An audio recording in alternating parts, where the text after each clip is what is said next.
মাছ, মাংস, বিরিয়ানি, পোলাও অনেক তো খেলে, তাহলে একবার এই পাকা কলা দেওয়া মালপোয়াটাকে গোডাউনে পাঠিয়ে দাও। দেখবে জিভ, পেট, মাথা সব শান্ত হয়ে গেল। তাহলে প্রথমেই 1 কাপ ময়দা নিয়ে চেলে নাও, সাথে সেই কাপের অর্ধেক সুজি, স্বাদ মতো নুন আর 2 চামচ চিনি। একটু চিনি দিলে কালার খুব ভালো আসে। এদের সব কিছুকে ভালো মতো মিশিয়ে দিয়ে 2.5 কাপ হালকা গরম দুধ অল্প অল্প দিয়ে মিশিয়ে দাও। ঠিক এইরকম, না বেশি মোটা না বেশি পাতলা।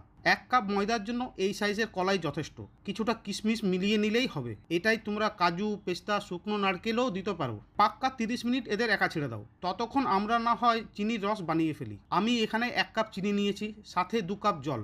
ভালো গন্ধের জন্য এলাইচি আর রঙের জন্য অল্প কেশর। 20 থেকে 25 মিনিট মিডিয়াম আগুনে ছেড়ে দাও, ও নিজের থেকে রেডি হয়ে যাবে। অল্প মতো মৌরি গুঁড়িয়ে দিয়ে দাও, এতে স্বাদ আরও ভালো আসবে। মিলিয়ে দিয়ে গরম গরম তেলে ঢেলে দাও। এক জায়গাতেই ঢালবে, তাহলে মালপোয়া নিজের শেপ নিয়ে নেবে, বেশি মোটা হবে না। কিছুক্ষণ পর নিজের থেকেই ওপরে উঠে আসবে। নিচের দিকের রং যখন পাল্টাতে শুরু করবে তখন পাল্টে দাও, কিন্তু সাবধানে। 2 পিঠটায় লালচে লালচে হয়ে গেলে তুলে তেল ঝরানোর জন্য রেখে দাও। একইভাবে সবকটা ভাজা হয়ে গেলে এবার একটা একটা করে মিষ্টির রসে চোবাতে থাকো সবকটাকে। ঢাকা দিয়ে 10 মিনিটের জন্য ছেড়ে দাও। আহা, কি স্বাদ কি স্বাদ! এতদিন ঝাল খেয়েছো, একবার এই মিষ্টিটা খেয়ে দেখো কেমন লাগে। রেসিপি ভালো লাগলে একটা লাইক ও শেয়ার চাই।